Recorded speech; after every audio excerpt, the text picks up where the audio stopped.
Jack Mercer had never feared silence before. Silence was a companion in the long, metal-scented hours of his work at the forge. But the silence inside the old apartment building at Green Hollows was different. It felt like a held breath. He moved into the building only because Harold, the owner of the workshop downstairs, insisted he should. "No need to waste time traveling," Harold had said with a laugh. "Stay in the apartment above me. Rent's practically nothing." Jack accepted. The building was old but harmless, or so he believed. Its paint had peeled into strange shapes, its wooden floors groaned even without footsteps, and the hallways were filled with the kind of cold that seemed to rise from inside the walls. He unpacked. He lay down. He slept. Until 2 a.m. That was when the first sound came. Slow, dragging, unmistakable. A chair being pulled across a floor directly above him. Jack froze. There was no one living above him. Harold had told him the 2 upper floors were empty. The dragging continued, scraping wood against wood, as if someone was rearranging furniture in the middle of the night. Then the sound stopped, leaving only a thick, vibrating silence behind. The next night, the noise returned, louder, heavier.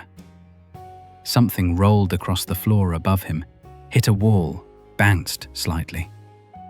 Then came footsteps, heavy, deliberate, pacing from one corner to the other. Jack didn't sleep. By morning, he looked pale enough that Louis, an older worker at the forge, asked him what was wrong. Jack explained, and Louis's face darkened. "A man used to live in that apartment," Louis said. "Died right there. Fire broke out in his room. But the weird thing is, the fire never touched his body. Not a burn mark. Yet he was dead. Eyes open. Staring." Jack didn't want to believe it, but belief had very little to do with the way fear worked. That night, at the stroke of 2 a.m., the sounds returned, but with something new.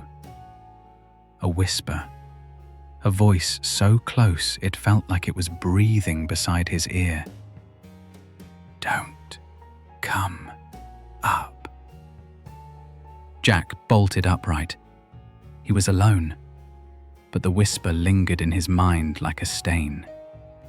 Curiosity, stubborn and dangerous, pushed him past the fear. At 1:59 a.m. the next night, he grabbed a flashlight and a hammer, then climbed the stairs. The hallway grew colder with every step.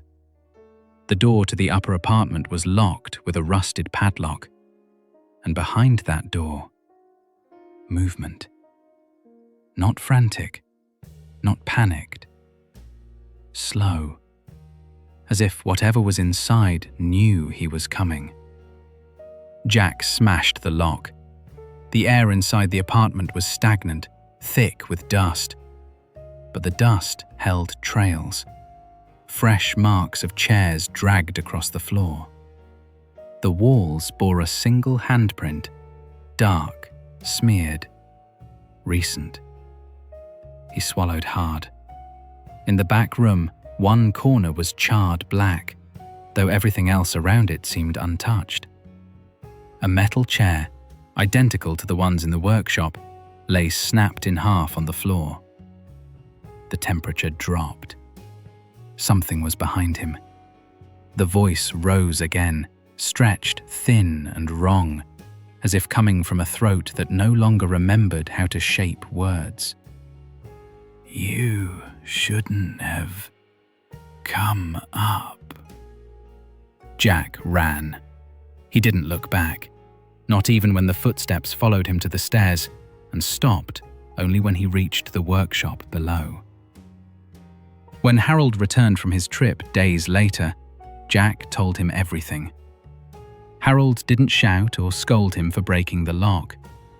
He simply sat down, pressing a shaking hand to his forehead.